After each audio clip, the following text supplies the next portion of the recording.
As I mentioned early on in the semester, on the left-hand side, we have the different modules, and we are here in the user interface development module. And this one has quite a few examples on how to use CSS. It goes over some of the very basic stuff of HTML, CSS, Bootstrap, and some of the topics that are fundamental at understanding on how CSS and styling works. Okay, including a box model, how to lay out pages, and how to use a library such as Bootstrap. So I just wanted to go over some of this since this material will be on the quiz. I just wanted to go over the content and make you familiar with what's there.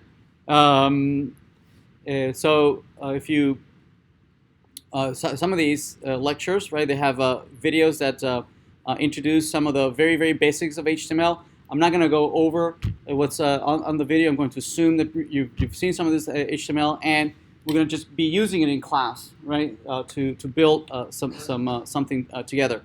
Also, you'll have a chance on the assignment to practice using the HTML and CSS. But I just wanted to go over that. At least it's here, and that you are responsible for for having viewed the videos and having gone through some of the examples. Many of them are very, very trivial, but I just wanted to go over and make sure we're all on the same page. There's quite a few pills here that go over CSS, box model, layout, Bootstrap, and there's even more here, right, that are specific to CSS and specific to Bootstrap. Okay, so make sure that you review all these little examples. They're fairly self-contained, right? They're not meant to. They don't build on each other. That's why we in class, right, we reuse some of those concepts to actually implement something, right? These are all self-contained, kind of like throwaway pieces of code that only introduce a particular topic, a particular concept, right? But they're not meant to build upon each other. Okay. So just let me go over some of these examples. So HTML, as everybody is probably aware of, is the language that browsers use to interpret ASCII code and convert it into layout, right? And so here's some of the more common some of the more common tags or elements that for displaying different headings and different sizes. Okay, we have paragraphs, yet another set of HTML that allows you to add vertical spacing. Typically, if you didn't have any formatting and you just have text, just plain old text, browsers don't add any white space, any more white spaces than just plain old single spaces, right? They just consider single words, and then the spaces between those words, they all get collapsed into a single space, right? So any spacing that you add, new line spaces, new vertical spacing, or extra horizontal spacing, all that is ignored by the browser, right? Unless you specifically tell it not to ignore it, right? So this vertical spacing that you see here is mostly for our purposes, right? For us humans that have a fairly developed frontal cortex that gets all these cues on how things are laid out on a page, a 2D, and we understand that we're able to understand that there's some hierarchy to the content, that there's some sections that don't go together, or that they collect together. For a browser or computer, they're almost there. Well, actually, no, they're pretty surpassed us now, at being able to understand images and whatnot. But nevertheless, browsers are not there, right? Browsers just for explicit, to be able to understand the layout and how things are laid out, they use explicit formatting. H1 is one of several elements that are referred to as a block element. Okay? Browsers, to be able to determine what gets rendered where, it uses these elements to decide, how am I going to render from top to bottom, from left to right? Am I going to center it? What size text am I going to use? So typically what it'll do is that for each one of these elements, it'll calculate, what box, right, what rectangle is going to use to render that piece of content. Okay, and there's two fundamental policies that it follows on when it's going to render anything on the content on the screen. One is the block policy, whether a piece of content is following a block rendering policy. And block elements behave in such a way that they take up the entire width of the page, right? They try to render any content that you have in the element. For instance, H1 is an example of a block element. It'll take up the entire width of the page, and whatever's inside any content, right? It'll try and fit it in that one line, right? Up until it reaches the end of the window, it'll just start to wrap. Okay. So any content inside, right, will behave in another policy called inline policy, meaning I'm going to render things from left to right up until I reach that there's no more space, right, and then it'll just wrap. It'll start again on the left-hand side, right? So following these two general policies, either an element generates renders either in block or renders in inline. It tries to figure out all the rectangle for each individual element. So H1 and P is also another block element, right? It'll take up the entire width of the page, right? And when there's no more space, right, it'll just it'll add a vertical spacing, right? So block elements take up the entire width and add a vertical spacing. Otherwise, if you don't have any elements, if you don't have any H1s or Ps, everything just behaves inline, right? It just flows from left to right, and when there's no more content, it just wraps, right? So let's look at some other examples. Tables is another element that allows us to render content in tabular format. Originally, when HTML just came out, it was originally meant for writing, research papers. Okay, and research papers, they have an abstract, they have a title, they have maybe references at the bottom, they have sections, subsections, right, and different paragraphs. So HTML was perfect for this. It was designed for that. Later on, as more folks, more industry try to use HTML, they started identifying some of the limitations of HTML. Right, one of the biggest limitations is that in the printing industry, they like to write their content in multiple columns. Okay, that makes it easier for the reader to consume the content. Large amounts of content is easier for the eye to scan, so they like to break up their content in columns. Well, HTML out of the box, HTML doesn't support this. Right, being able to specify things that are laid out in columns. So tables early on were misused for this purpose. Tables, you'll see that they naturally allow you to split up the content into rows and columns, right? So a lot of the printing folks, right, that were trying to put content on the HTML would use columns, use tables to lay out content in columns. Okay? This was a misuse of the HTML table tag, but for a long time it stayed that way, and we have since moved on, and you should not use tables for that purpose, right? Later on, we'll see how we can accomplish a similar layout, right, columns and whatnot, without the use of tables. Right? So do not use tables for laying out content. Instead, use it for what they were meant for, right? The original intent was to have headings, maybe footers, and it's meant for displaying tabular data, right? Where each row might have various fields, right? And then each subsequent rows have exactly the same type of information, right? So one column will have dates, Another column will have emails. Another column will have numbers, right? It's presumably for well-structured data. Yes, that has a particular schema. So that's the intent of using tables. The layout is fairly simple. We break it up into a parent table elements, and then you have a child elements T head, T body, and T foot at the bottom, right? To display the various three sections, the three major sections of a table for the header, the content, and the footer, right? And then inside of these T body and T head, you have rows that contain several columns. So there's one row.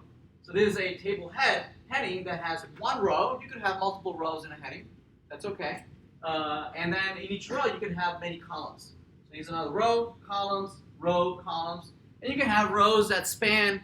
You can have a row that spans several rows, or you have a column that can span across several columns, of which here we have an example. Here we have one row that spans across another row, and I don't have any columns that span across any columns, but sure, you can do that as well. All right. So again, don't misuse tables. Lists, again, to be able to display a list of elements, very, very easy. You can start with UL and then display the different items using LI. Right, we'll be using that quite a bit today. There's several stylings of default stylings for lists. You have the unordered list, which is just bulleted. You have the ordered list that has 1, 2, 3, 4, and so on and so forth. And one of the things, for instance, that it's not supported with HTML is lists that render from left to right, for instance, which is today is very common that we want to do that, right? And so HTML is for laying out the content, giving it some semantics, right, on how things are grouped together with headings and subheadings. Again, like giving some structure to the document, right? It's not necessarily for styling it. It does has a default styling, right? A default font, a default color for the font. It has a default type for bullets, right? And so those are default stylings, which is pretty ugly. It's Times New Roman, and it's and back then, it was the closest we had maybe to latex. That would look like it was a formatted piece of a research paper, right?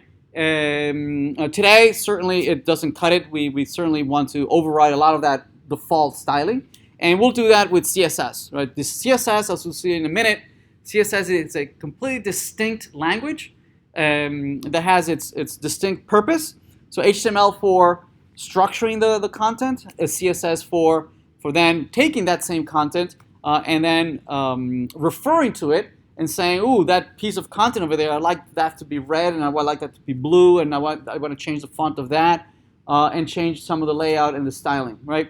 Back then, when HTML and the web started coming out, there was just a huge expansion of different types of technologies, and it was very common that in one single page, you would see HTML in there, you would see CSS, you would see JavaScript, you would see Java applets, .NET in there. It was just a mess, right? Just in one single page, you would see 3, 4, 5 different technologies in one single document, right? And back then, it was we were very excited that trying to explore all the different possibilities of the web.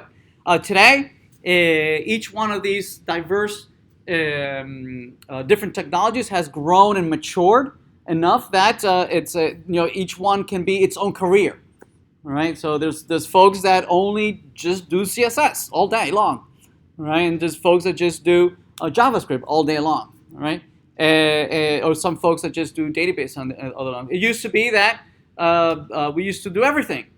Today we're kind of coming back, and the full stack engineer is becoming the the place to be, right? Somewhere that feels comfortable anywhere. Feels comfortable in the front end, feels comfortable in the back end, feels comfortable in the middle tier. So anyway, so first let's do the front end.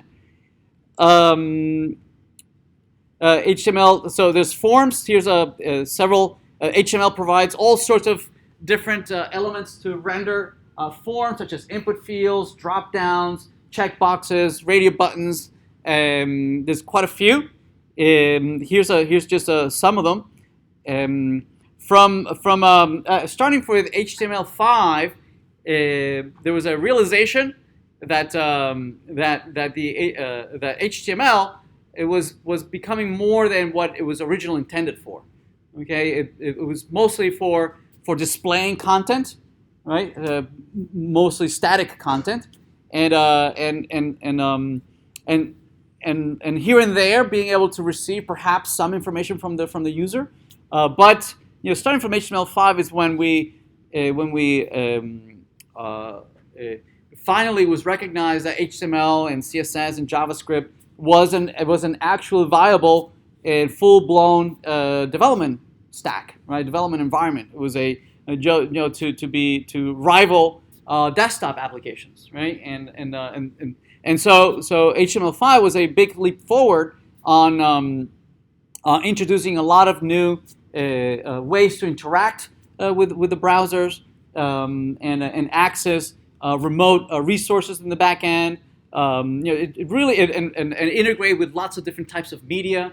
So it was a big leap forward, recognizing that it was becoming a platform, right, to develop actual full-blown applications, right? And that's what we're here for, right?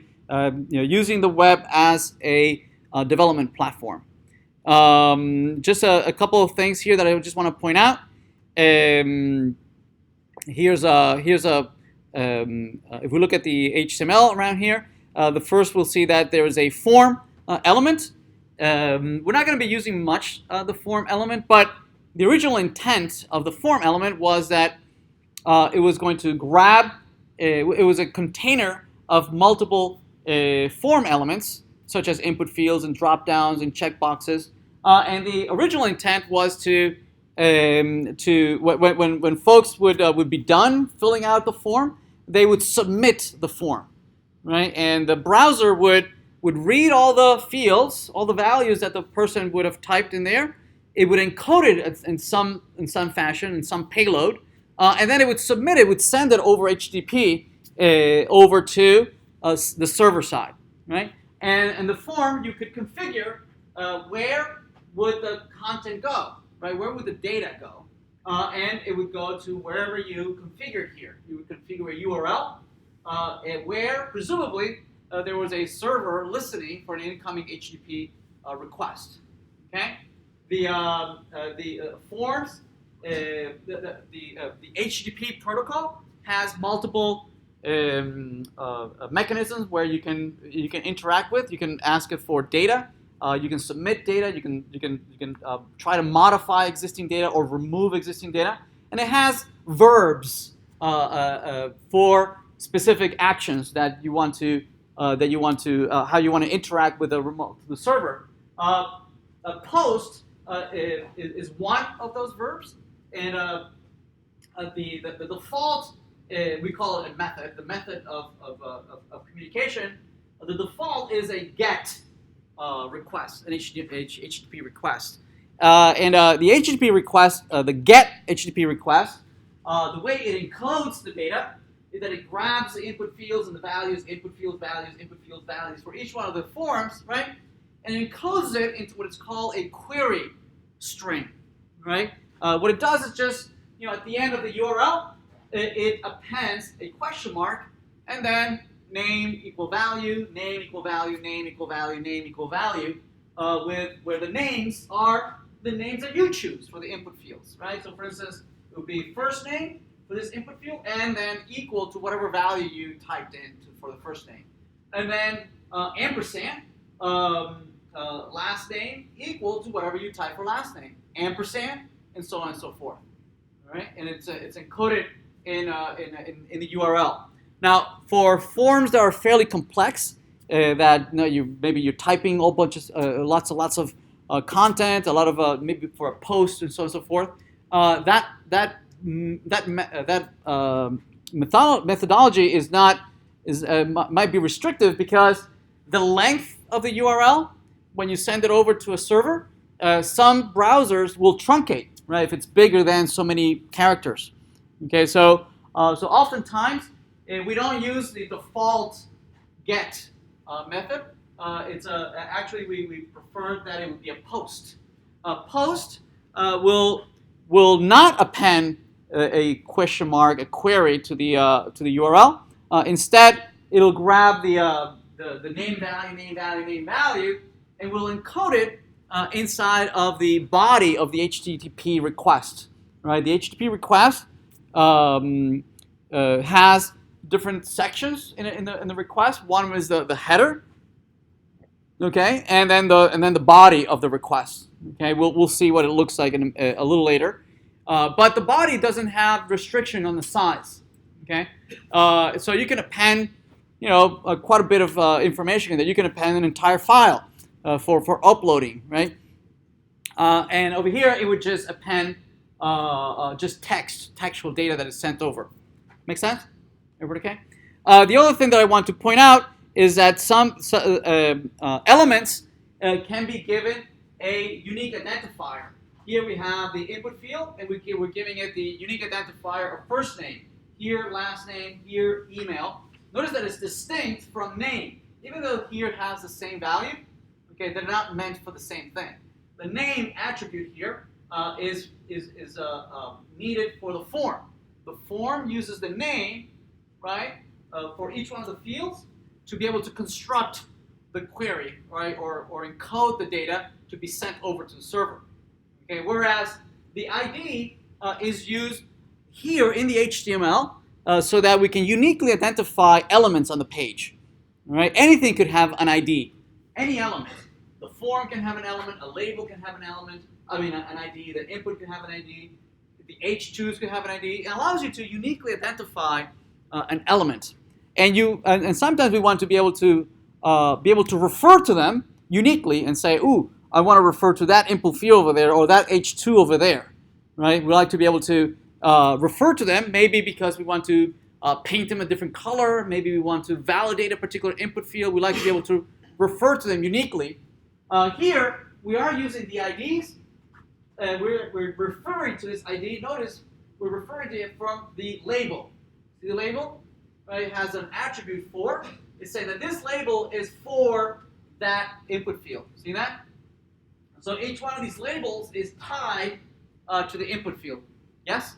Okay? And that the importance of this is that when I render this as an HTML, notice that typically if I want to type something here, I have to either touch with my finger or click with my mouse, right? And then the field grabs focus. Yes? But because the label has been tied to the input field, clicking on the label also generates focus on the input field. Yes? Right? And this is just good user experience that you are increasing, right, the touchable or the clickable area so that when users interact, with their thumbs and their fingers and they're trying to poke at the screen, right, you just make it easier for them to poke at the screen. Yes? They're not trying to something really, really small. Make sense? Another thing that we've done here is that we have added some classes here to each one of these input fields. The input fields, by default, behave inline. Right? For instance, we can edit this. We can open this in JS Fiddle. And here they are. Here's the form on the right-hand side. And by default, if the input field here, I remove the class,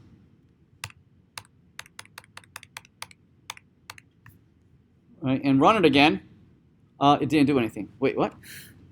Oh, okay, we have a with here. Did I do this separately?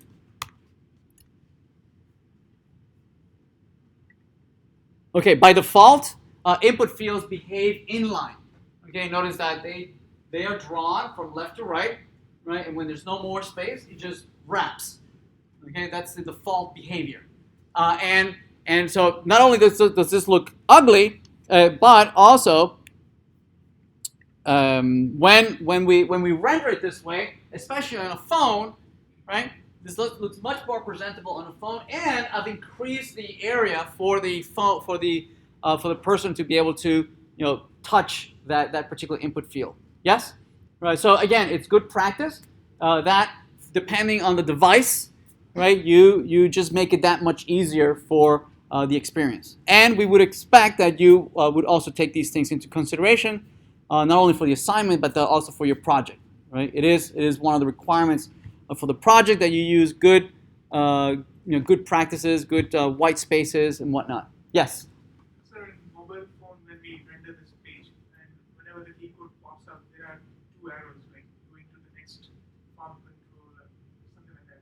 Okay. How do we specify that order inside the HTML? So that Yeah, there's a field called form order. So you could say form order,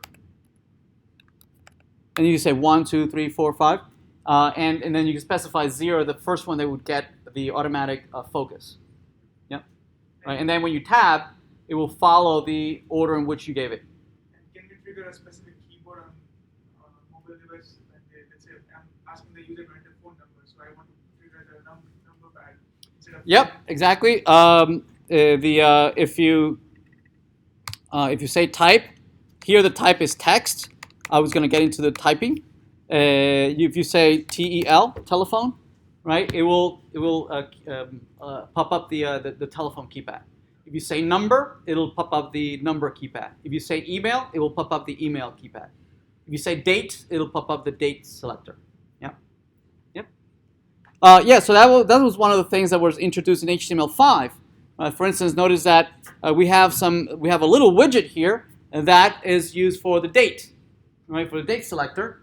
Again, this was introduced in HTML5 for being able to select numbers, for selecting dates, email, some minor validation. Notice that here we have email, right? And we can display and say that this is an email. On a phone, it would pop up the email keypad, but for the form in general, the HTML browser will do some minor validation, right? And allow you to, if you try to submit something that does not have an email, right? The form will stop you and say, no, that's not a valid email. Well, the syntax, right? It won't actually check whether that email exists or anything like that, right? It will say it's missing the ampersand, or it's missing the domain, it's missing just very, very light validation. For you can also specify in an input if this is a number, so it's you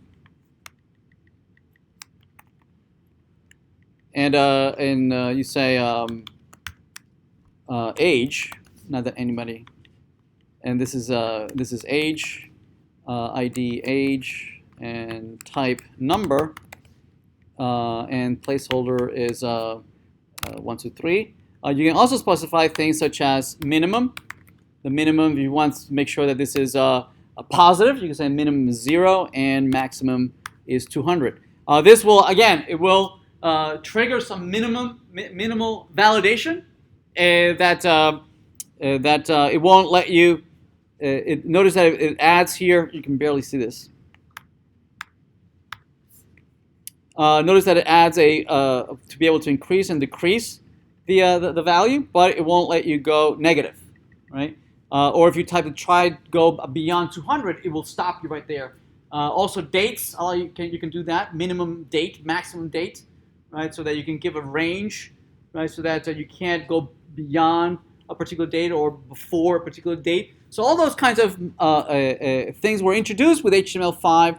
Again, with the understanding that HTML and the web was becoming a development platform. Okay. Here's another example that I'll grab. I don't know why it doesn't let you hide this left-hand side. So useless.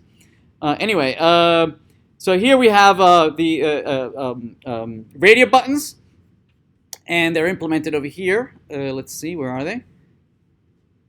Radio buttons. Here are the radio buttons. Favorite color.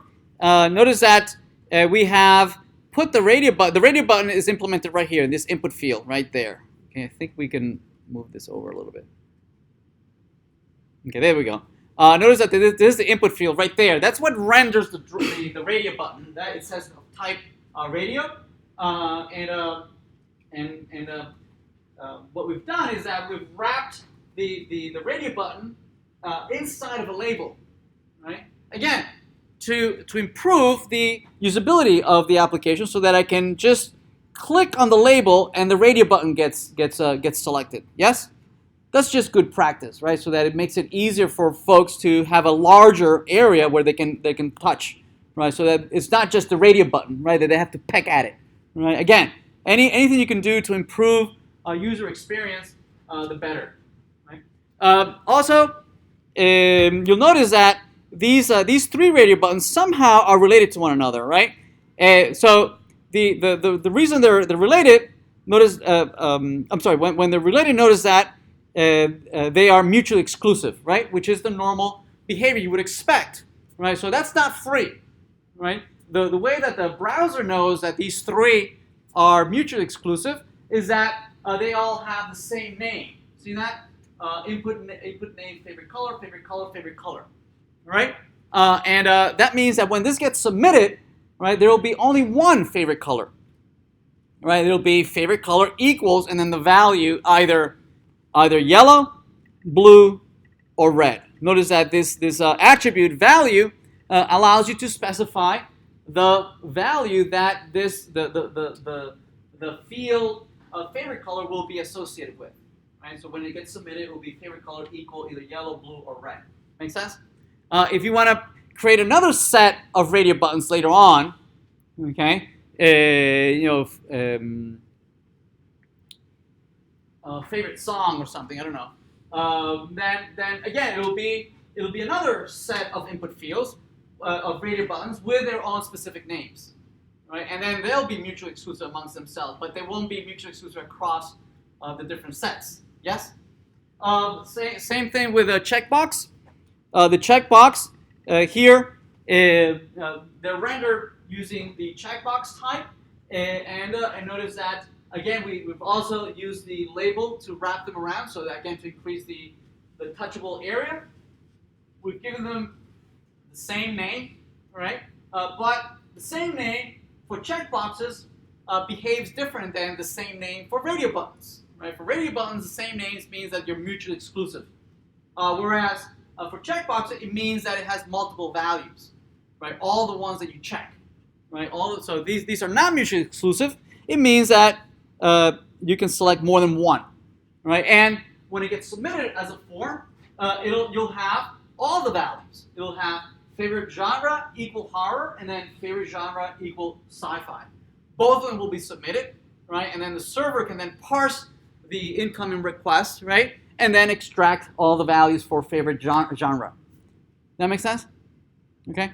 Nevertheless, we're not going to be using form, okay? This is using an older technology, which is still in vogue, is still there, of actually submitting the page, right? Where it submits it to the server, and then the server is supposed to tell the client where to go next, what next page to render, okay? And the page that you're in gets unloaded, and you navigate away from there, and then you navigate somewhere else, okay? We're not going to do that because we're going to be building single-page applications. We're only going to load one page ever, right? And we're always going to stay there, right? We're gonna make it look as if you navigate from one page to the next, right? But that's only going to be virtually. We're never going to unload the index page. And so instead, we're going to be using JavaScript to do this, right? It is going to be JavaScript who, when we click on submit, it's going to read the form elements, right? They're going to be tied to a data model, right? So that as you interact with these input fields, you are actually manipulating not a back end. You're manipulating a data model represented here in the front end, and then when you submit it, you grab the model and the instance, right, and then use Ajax, right, to JavaScript asynchronous calls to send the data back to the server, right? So ultimately, we do send back data to the server, right? But we're going to do it differently. We're going to do it programmatically as opposed to let the browser do it, right? We're going to do it ourselves manually. Well, using a library. Everybody okay? All right. All right, so all this is pretty basic. Let's see, forms, semantic elements. So HTML5 also introduced some new elements that allowed specifying the meaning of certain pieces of content. We'll talk about that a little later. Anchors, as you might know, allow you to navigate between pages, but we're never actually going to navigate away from our page. So we're gonna be using anchors, but in a completely different way. Okay, we're gonna be using this technique over here. All right, so here's a technique that has been around forever, right, in HTML, and it is that you can have. Let's look at the content. So here we have. Well, actually, can we go here? All right, so here we have anchors here. So anchors, like the name suggests, allows you to anchor or associate a piece of text with some other content, right? And so, for instance, here we're saying that this piece of text over here is somehow referring to some other piece of content elsewhere, okay? And allows you to navigate between, allows you to invoke the action of navigating to that other piece of content. Okay, so here's one particular technique that we're going to be using quite a lot. Is that notice here that if we click on what is lorem ipsum, we have the hash what here. See that? Right, and that's going to be referring to this other A that has an ID of what. You see that over there?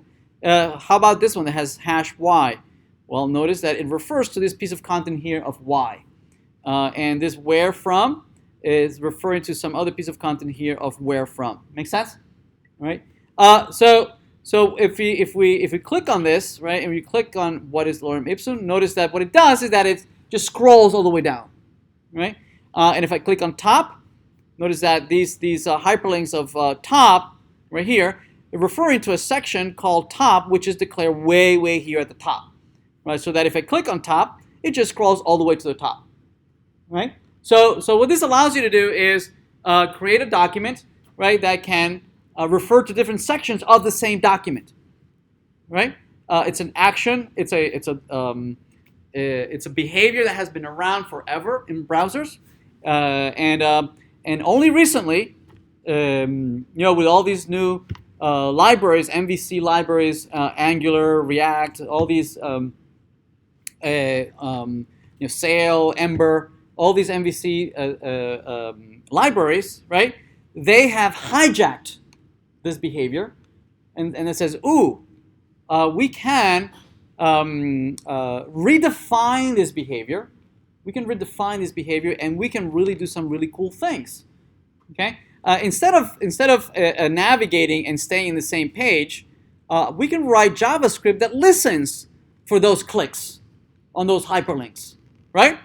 And we can create a framework that, depending on what you click, whether it's hash top, hash x, hash y, hash z, right? I can programmatically go to the server, do something, and then come back, right?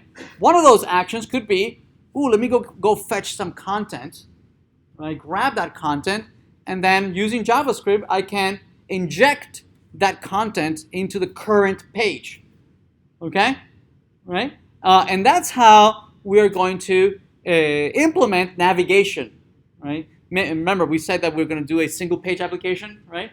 Well, single page application, right, they only load the index page first, right? Everything else, right, is loaded on demand when you interact, click here, drag here, right? The framework identifies the changes in the hash, right? And they they invoke requests back to the server asking for the login content, for the registration content, for the about content, for whatever, right? And they replace the current content with this new content without actually leaving the index page. As far as we're concerned, it has the same effect. I have navigated from one page to another page. Yes. So the behavior of navigation is still there, but implemented in an entirely different way. That make sense? Right? And why even bother? Well, again, it's the example I gave a little earlier. Between the difference of MapQuest, right, and the way Google Maps does things, right? Same features, right? But one of them reloads the page, right? Whereas the other one never reloads the page, right? Instead, what Google Maps does is that as you interact with it, it goes to the server, goes and fetches more content, right, and just fills it in where it's supposed to be. Give you the illusion, right, of continuous content flow, right? It's more responsive, it's more fluid, right, and there's no jarring replacement of the entire page if you're just only updating just snippets of it. Make sense? Right. So yeah. So this feature of the anchor is what's behind what a lot of modern MVC JavaScript libraries. So here's a couple more anchors. Being able to navigate to a particular page, right? That's the most common use for anchors, right? Where was it? Way at the bottom. The most common use is that the anchors just refer to another page. There it is. It just refers to wikipedia.org. Right? That's the most common use. Another use is that I'm going to refer to that page, but I'm going to ask it to be rendered in a particular content, right? Embed content. So where content is an iframe, meaning go fetch the content, but don't replace me, replace this other iframe, right? Or ask it to either replace me or open up an entirely brand new page, meaning don't replace me, open that in a separate page. So you can do a replace me or create a brand new window, right? Or navigate inside of the same page. Okay. All right. So that was some of the basic stuff. CSS. Let's take a look at CSS real quick. So again, the CSS, as I mentioned earlier, early on, we would develop the structure of the page in HTML. We would style it also in HTML. There were, or there still are, some HTML elements that are specific for styling. Okay, there's bold, there's italic, there's underline, right? All these elements are still around, and they change the style, the look and feel of the content. Okay, and when styling wasn't that a big deal, this was enough. But again, it has matured and grown, and it has its own set of skills that it's its own industry today. Okay, and some folks were looking for best practices, like any industry. It starts to create its own standards, its own best practices, what to do and what not to do. And certainly if you're styling just a couple of pages, then it's not a big deal. But when you're talking about that you have to maintain hundreds of pages, and somebody asks you that, hey, I want to change the logo, I want to change all the pages background, and I want all my tables to look this way or that other way. Well, if you're maintaining a lot of hundreds of pages, you don't. It would be inconvenient to have to open every single page and do this styling in each one of the pages. Yes.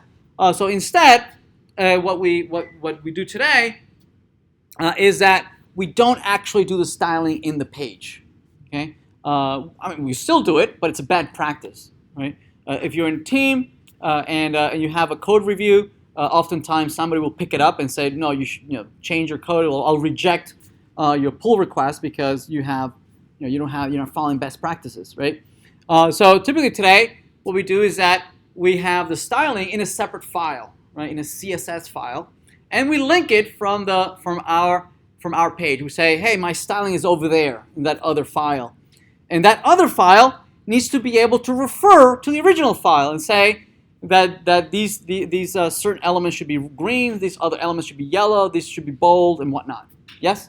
So let's look at how we go about doing some of this. So let's look at this styling example. Here we have H2, which is here we have H1, right, which is this one right here, style attribute, and it's rendering in its behavior, look, and feel, right? It's bold, it's black, it's in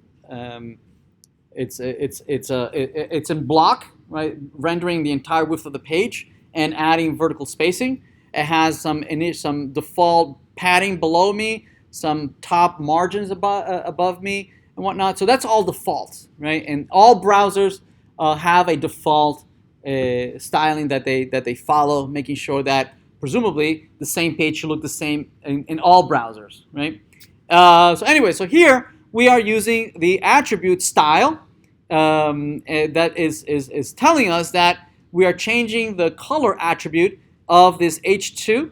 We're changing it to green. So from the default black, we're changing it to green. Okay. So this using the style attribute is considered a bad practice, right? So here I'm only doing it for academic purposes and to show you what not to do.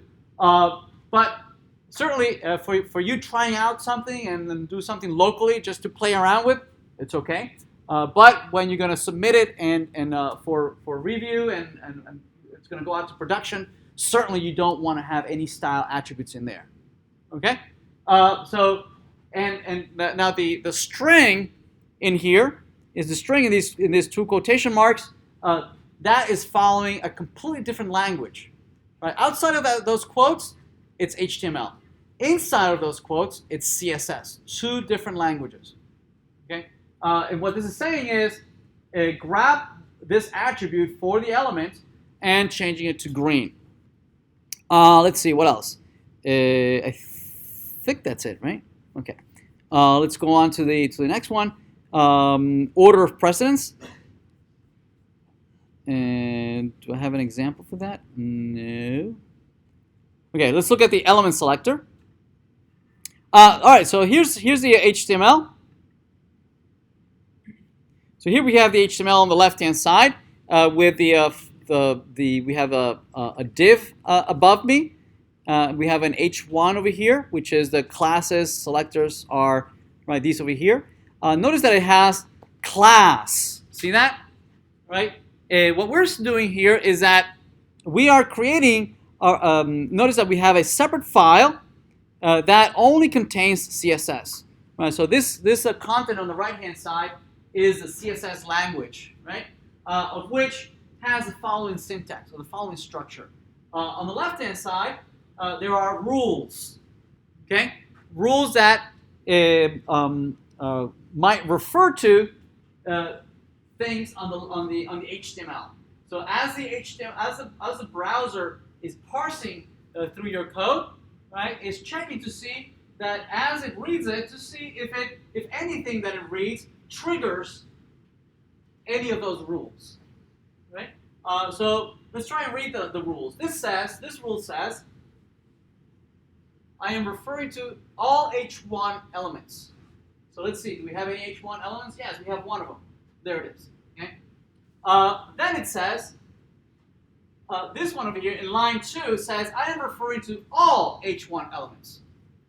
Right? That means that as the browser reads this, well, first it reads the rules, and then when it starts rendering it, sees if it looks at the element and sees if that element triggers any of those rules. If it triggers a rule, it will apply the transformations in the curly brackets. Right? If an element matches, triggers any of those rules, it will apply all the transformations in the curly brackets. Right? So let's see, we have here an H1. And H1 says, I'm going to change it to the foreground color of red. Right? And H1, it's this one. Notice that it is not red. Right, this should have rendered as red. Actually, if we remove this, remove it and run it again, it is red. Yes? Okay. Now, what this example is trying to point out is that some of these rules might contradict each other. Okay, there might be cases where one rule says that it should be green and some other rule says that it should be red. What happens? How do you decide on which one wins? Okay, and there are some guidelines on to determine which one wins.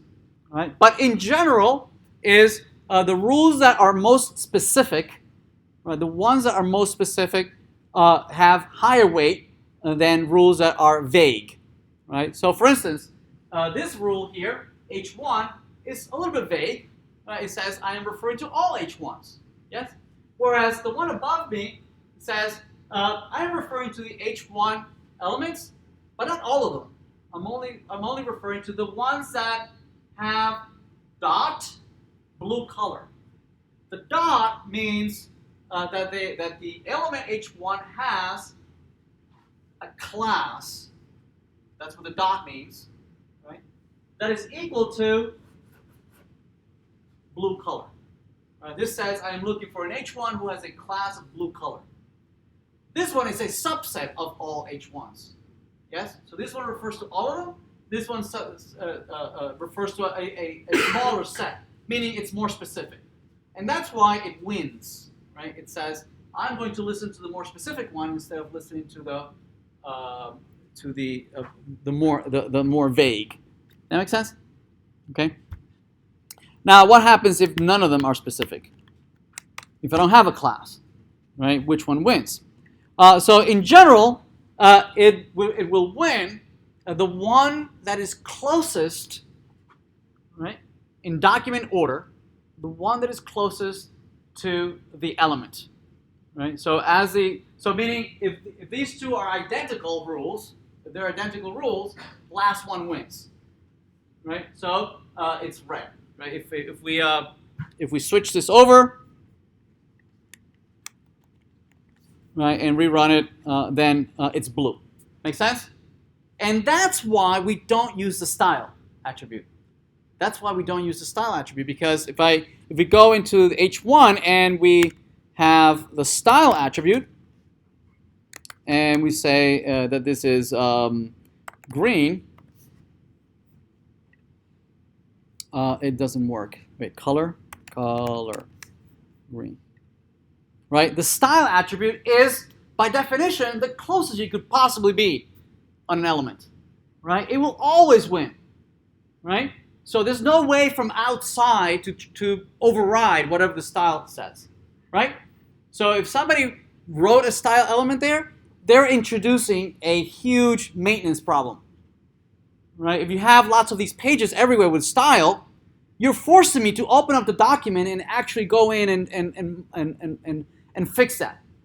Right? There's no way for me to generally or globally, right, refer to that element and change its style from outside. You're forcing me to do, and it would be a very, very expensive, right, to introduce these kinds of bad practices. Make sense? So no style. All right. Selected.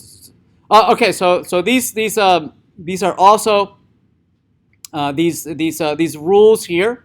These rules here are often referred to as selectors, or rules that allow you to select various elements on the page. Yes? Okay. So this one is selecting all H1s. This one is selecting all H1s with the class blue color. All right. Okay. And so the selectors fall into some categories, right? So for instance, this selector is using the name of the element. The name of the element is H1, right?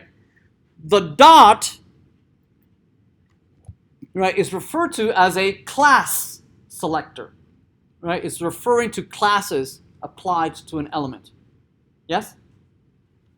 I could also use a hash. Oops, I can't edit it. Oh, I can't edit it here. I can. Let's see. This H1 over here. I like to refer to it, and I could refer to it by ID, right? And I say that this is anchor. I can refer to it using the hash anchor, right? So hash is the ID selector. You see that? All right. So there's three main classes, ways of referring to selectors, right? The name, the class, and the ID, and they can be combined together, right? Yes. So since that's the only one that explicitly says anchors, or at least it seems so, do you not need to include H1 because there's no other way to identify? Right. Exactly. Yep. And it would be a bad practice to use the same ID in several elements throughout the page, right? Even though the browser won't complain, right? But it would be a bad practice. Yes. Can an element have two or multiple classes? Let's say one rule is. Yes, certainly. Yep. And you would string them together with a dot. So dot class 1, dot class 2, dot class 3, all together, no spaces. Okay. Spaces have a different meaning, right? Spaces introduce a structure of the document. So if you have elements inside of elements inside of elements inside of elements, you can refer, right, to different elements, right, by using spaces. Space means my child, my child, my child, my child. Okay?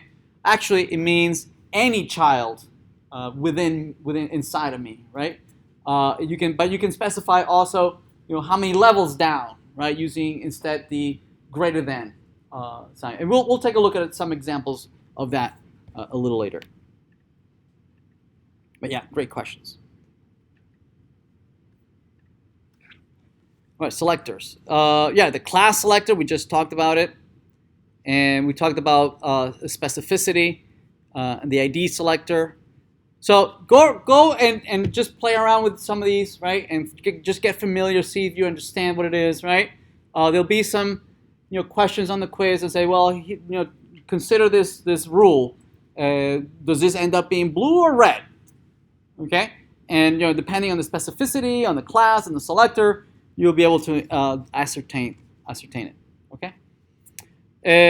All right. So the box model is also very important to understand.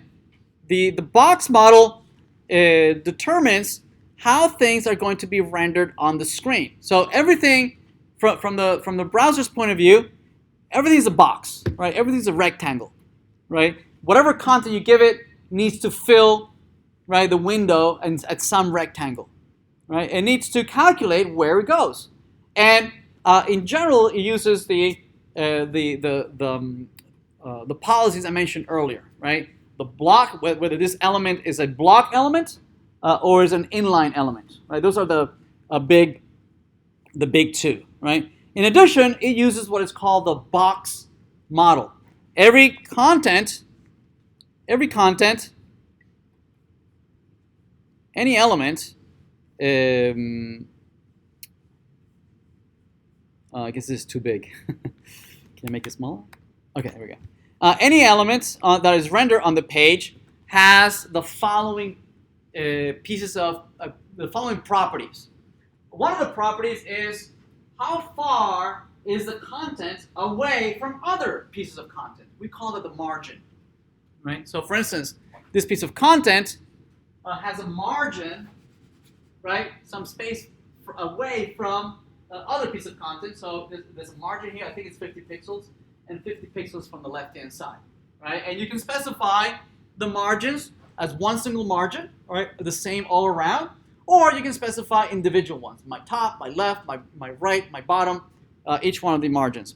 Then you can specify a border. Okay, the margin is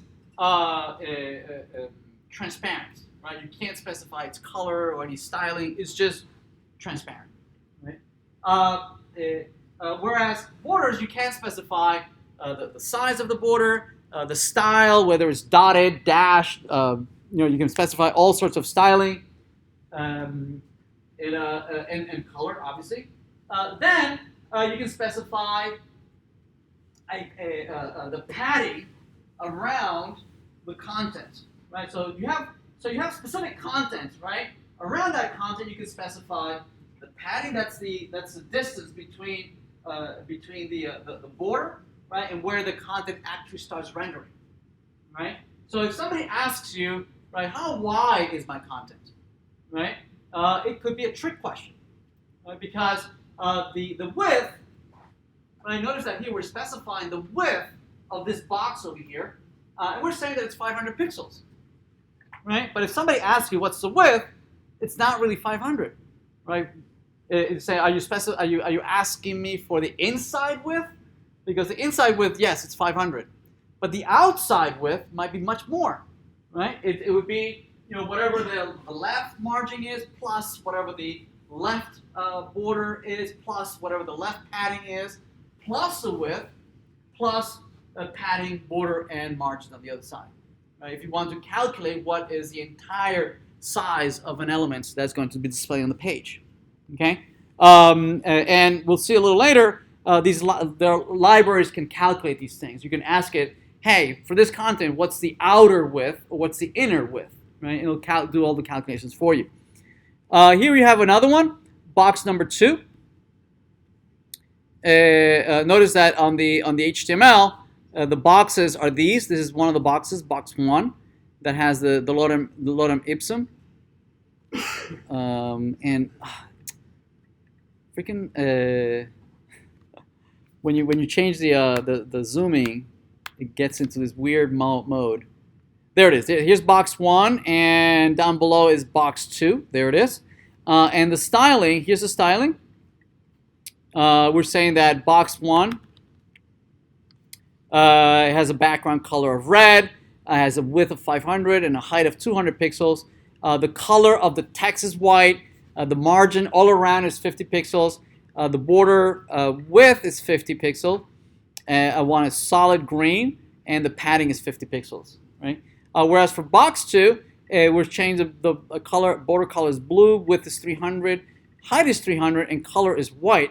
Now, even though I've specified the width to be smaller than the entire width of the page, notice that none of the content, even though there was space for the content below me to maybe start next to me, it didn't, right? It still started below me, right? And that's because divs, right, their default behavior is to behave like a block element. They take up the entire width of the page, even if you convert their width to be less than the width of the page.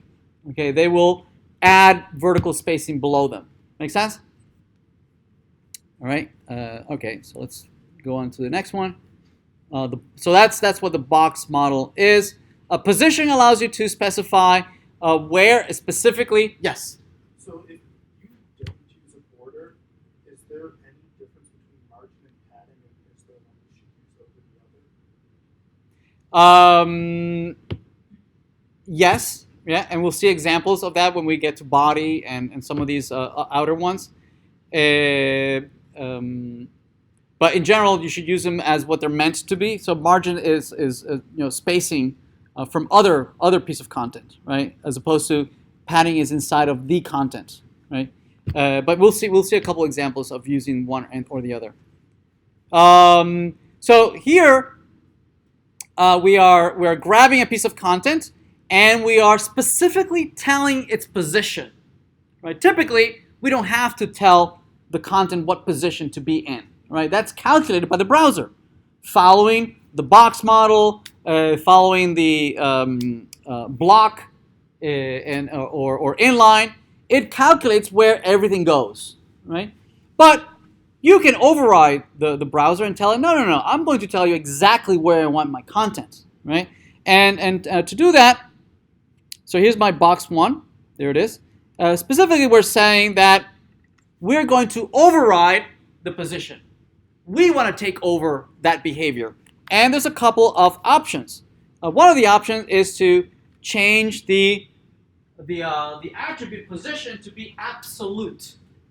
Right? Absolute means I am going to tell you where the location of this is by giving you the distance from the top and the distance from the left. Okay. Now this top and left is measured from my parent's location, so it's a relative position, right?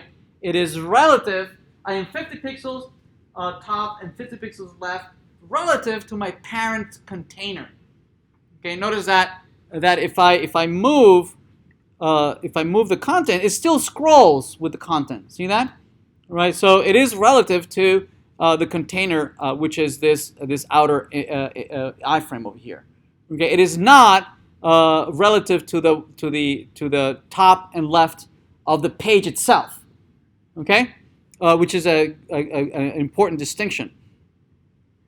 And notice that. Let's open this up. Notice that it's overlapping some other content, right? Which normally this would never happen. A browser would never deliberately overlap something over something else. Okay, but it's doing it here because we are overriding it, and this is not where the browser would put it. Okay, typically it uses the box model to identify where everything goes relative to each other. For instance, this piece of content would have pushed, right, the other piece of content so that it would be under me. But because we are providing it a specific location, right, it is removing it from the normal calculation of the positions of everything else. Right? That's why what normally would render below me now is rendering, well, it is still below me. Depth-wise, right? Depth-wise is under me as opposed to below me. I don't know if you understand the difference, but below me and under me.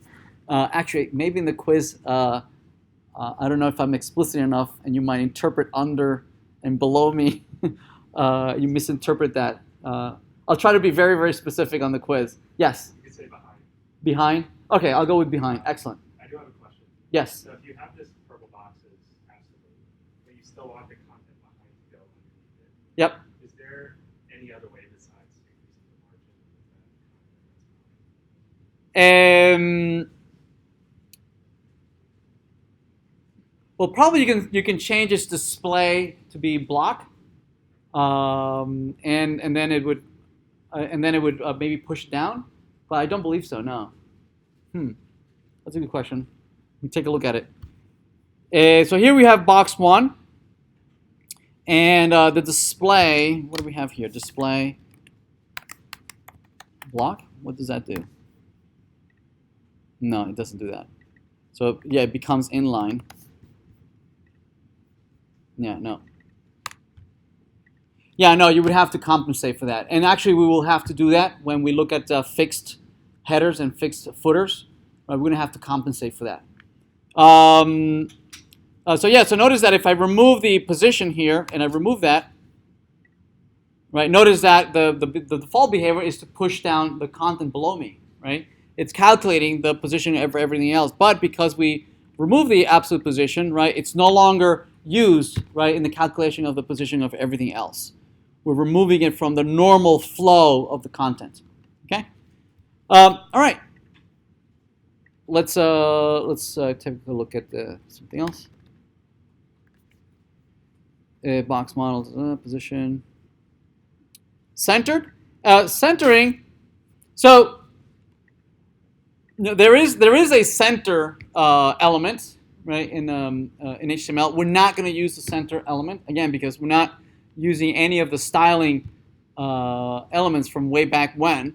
Instead, we're going to be creating our own centering. And so the way we can achieve it, there's a couple of ways, but one of the more common ways to achieve it is to, let's see, here's our piece of content. There's H1, and there are 2 paragraphs, right? And there they are, right? These are the 2 paragraphs, and this is the H1. And notice that they're centered so that they have exactly the same distance from our parent container, right? If I make it smaller, notice that the container, the distance is equally from either side. So the way we're achieving this is by first we're providing a class, and then in CSS we are providing a couple of things. One of them is that the content itself is going to be have a particular width, right? Either 600 or whatever, depending on what device you might be targeting. And once we've set the 600, we are setting the margin to be auto, right? And what this says is that we're telling the browser, hey browser, calculate the margin for me, right? And since I haven't specified whether I want it on the left or the right, right? What it's doing is that it's going to equally distribute the margin around me, right? So what it's doing is that whatever's left over of the width, it's going to just put it on either side, left and right. Okay. So this is one of the common ways that it can be achieved. There are a couple more ways. Let's look at another. Sticky. So oftentimes you want content that will not scroll with the rest of the page, right? That you want it to be put, right? You want it to stay wherever you left it. Okay. And CSS allows you to do that by again using position, right? But not absolute. Use another value for the attribute. You can use fixed, right? Fixed allows you to take a piece of content, right, and say this is where I want it to stay, and I don't want it to be relative to the parent. I want it to be absolute, and I'm sorry, not absolute. I want it to be fixed, right? So that even though you have other content that is scrolling, I don't want this to scroll, right? It is I want it to stay to put. So here we are saying that we're fixing it. We are fixing it to the top, but we're also doing a couple other things. Notice this. We're setting the left and the right. Let's play around with this on Fiddler. So let's remove the left and the right. All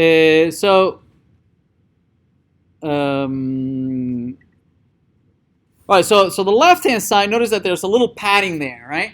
That padding is actually the default padding that browsers have in their default styling, which you see over here. See that on the left-hand side is a little padding, right? And above me, there's a little padding here. That padding is actually default by all browsers. I think it's like 8 pixels, padding all around the border, so that content doesn't naturally just is flushed to the edges of the window, right? It would look weird that content would be just flush, right? So they add this default padding around me. So that's what this is. Why is this? Hello. Why are you not scrolling? Oh, here it is. Sorry. Okay, it was too. Let me make this a little smaller. There it is. So I can change the left and the right, right? I can change it. So left, I can move it. Why are you not? I'm sorry? Oh, okay. All right, yeah, the footer. All right, see the footer, right? We can specify exactly where we want the left-hand side and where we want the right-hand side. So I can change that to 100 too, right? And change it. We can specify exactly where, right, how far do we want it from the left-hand side or the right-hand side, right? Or how far do we want it from the bottom? We want it maybe to bring it up a little bit, right? We can run it and just move it up, and it won't move from where we put it, right? We can put it right in the middle of the screen, right? And everything else just floats around me and just moves around me, right? So we could use this to create like heads-up displays or navigation elements that will allow you to, or toolbars, right, where that stick with us and follow us around, right, as we navigate. Very common in small screens where you leave a header and a footer, right, that are the same or stay with us, that provide us navigation mechanism across the application. Z-index. Oh, so one thing to point out as a requirement for all the assignments and the projects. I mean, it's okay for things to overlap, but make sure that it's because it was intentional, right? It's by design, right? That things are not overlapping just because you didn't test enough or it looks weird, right? And it's overlapping when it's not when it shouldn't overlap, right? So be careful. Also, things when we start using smaller screens, things starts to wrap, okay, because they just don't fit, right? So be careful. Wrapping is okay as long as it is intended, right? It's by design, right? If we start playing around with your website and things start to wrap and start being on top of each other and overlap, right? You're gonna lose points, right? So make sure that as you're designing your projects, you're making sure that you're resizing the page, right, and making sure that things are wrapping correctly, that things are that are overlapping because you want them to overlap, not because it's unintentional. Okay, so make sure that you test your website at various sizes. Index allows us to display depth, right? To put things on top of each other or behind each other explicitly. So, for instance, here we have 3 boxes: box 1, 2, and 3, and we are specifying absolute. And so the issue of index is normally you shouldn't have to touch index, right? It only becomes important when you start overriding the default rendering of the page, right? When you start taking control over the position of things, yes, and the different and the relative position, relative sizes of things, then you start risking the things start to overlap on top of each other, yes, and so you'll need to specify if things overlap, what should be on top of what should be behind of what, yes, right? So that's what the Z-index allows you to do.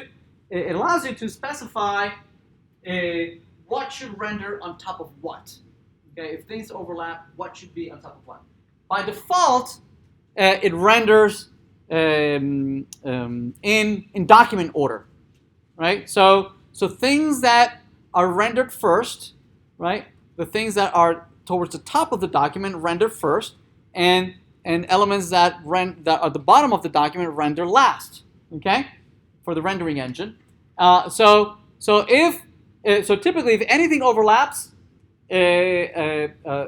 later things that get rendered later will render on top of things that were rendered earlier. Make sense? Right? So probably that might not be what you want. So you can override it.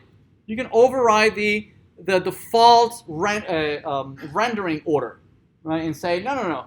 I know that this was rendered later or earlier, and it would render behind other things, right? But this is a heading, and heading I would declare maybe early on in the document. So it would render behind everything else. Yeah.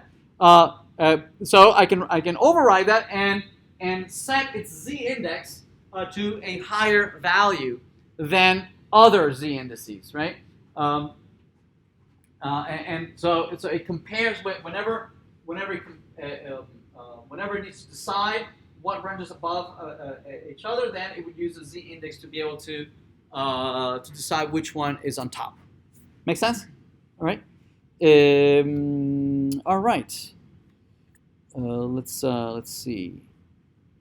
Layout. Right. So I mentioned earlier that HTML out of the box doesn't support rendering things in columns. Yes, but it's a very common way to display content in editorials and magazines, right? In newspapers. It just makes it easier for the human eye, right, to parse long content, right? Since it's not supported, we can still support it. We can still implement it. And the way we can implement it is by, well, there's a couple ways, but one of the common ways of doing it is to use the attribute float. Float. Okay. Float.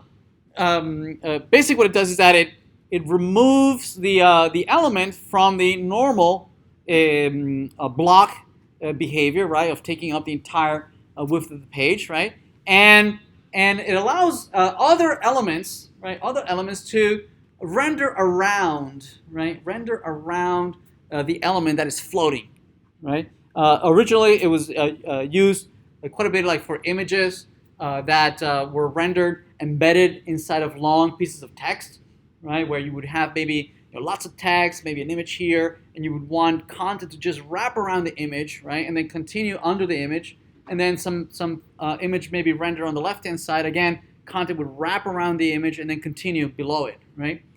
So this technique, folks, became very, very adept at it, right, and became very, very specialized. It says, ooh, we can grab this feature and start designing infrastructure that would allow us to render things in columns, right? So, for instance, here's an example on what eventually will become a grid system. So let's see.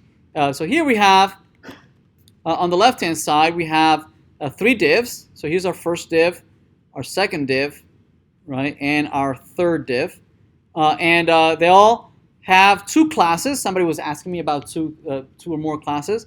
We have the column class and the yellow class here, right? Meaning we are applying these 2 rules to the same element, okay, in no particular order.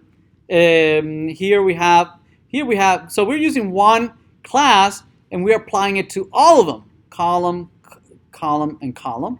But then we're applying yellow, blue, and red to different ones, right?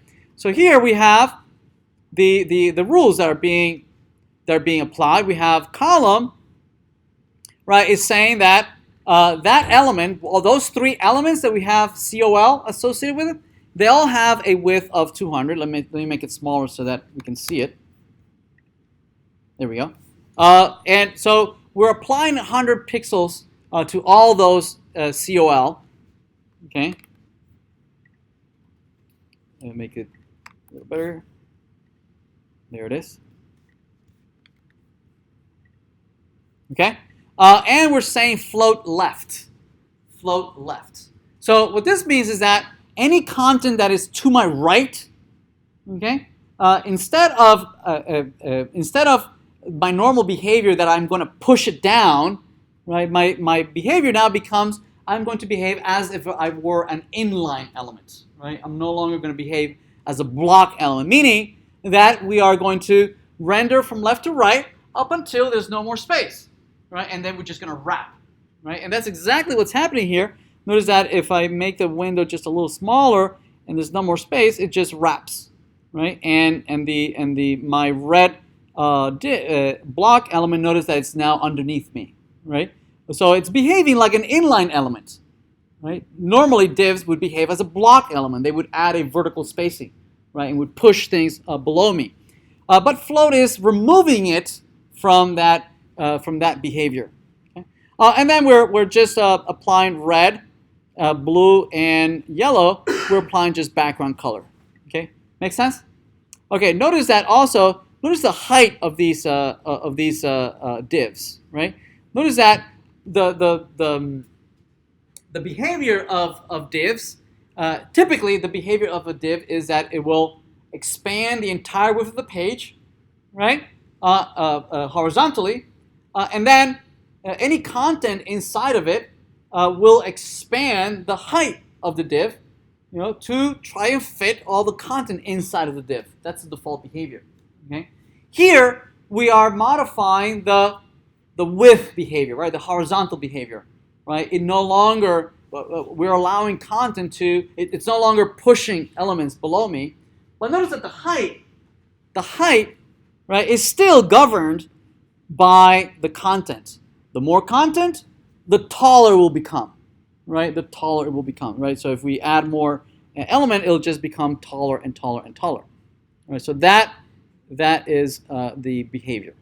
All right, so we can grab this idea.